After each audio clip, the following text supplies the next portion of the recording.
So the topic that I chose to talk about was genocide in Bosnia. First, we have which ethnic groups were being prosecuted by which dominant groups. The precursor to the European Union recognized Bosnia's independence, and Bosnian Serb forces, with the backing of Milosevic and the Serb-dominated Yugoslav, and they attacked a Bosniak-dominated town in eastern Bosnia. They identified it as ethnic cleansing, and it differs from genocide in that its primary goal is the expulsion of a group of people from a geographical area and not the actual physical destruction of that group.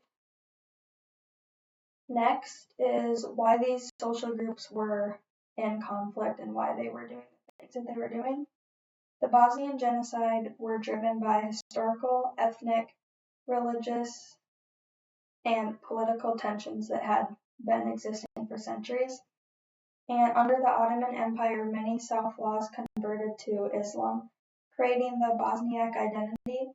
Some Serbs and Croats viewed them as traitors for adopting the religion of the ruling empire. And then another one is the fall of Yugoslavia. After the breakup of Yugoslavia, Bosnia fought independence, which Bosnian Serbs opposed, so they didn't like that. And the Bosnian Serb leadership sought to create a purely Serb-controlled territory, leading to the massive persecution and murder of the Bosniaks.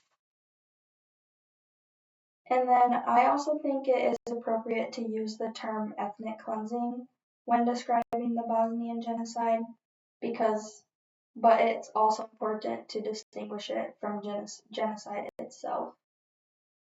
The Bosnian Serb forces targeted Bosniaks for removal from Serb-controlled areas, and they also used mass killings, forced deportations, and destruction of cultural and religious sites to erase Bosniak identity.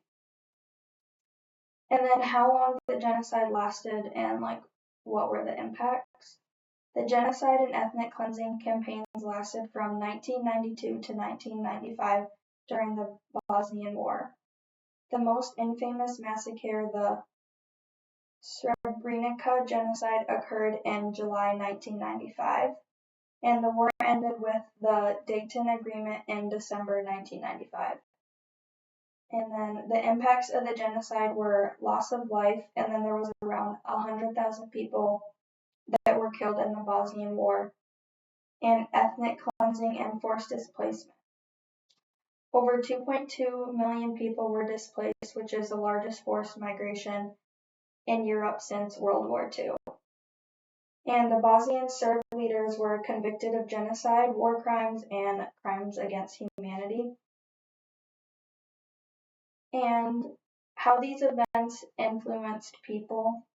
The Bosnian War and the genocide caused one of the largest refugee crises in Europe since World War II. 2.2 million people were displaced, and 1.3 million people fled Bosnia and sought asylum in other countries. And then some global safety net organizations. The United Nations deployed a peacekeeping force to protect humanitarian aid convoys and create safe areas for civilians. However, it was poorly equipped and lacked authority to stop Bosnian Serb attacks. So they tried to stop them, but it didn't really work. And then the UNHCR provided food, shelter, and medical aid. And then finally, the NATO eventually took action in 1995 and launched airstrikes against Bosnian Serb military targets to try to stop them. And to summarize, what I found most significant was the ethnic cleansing and genocide, like the amount of crimes, the amount of committed mass executions and forced displacement, and the widespread sexual violence was like a really insane amount. And this topic shows how things can be manipulated to justify mass violence and how you must act decisively to prevent genocide rather than react after it already had occurred.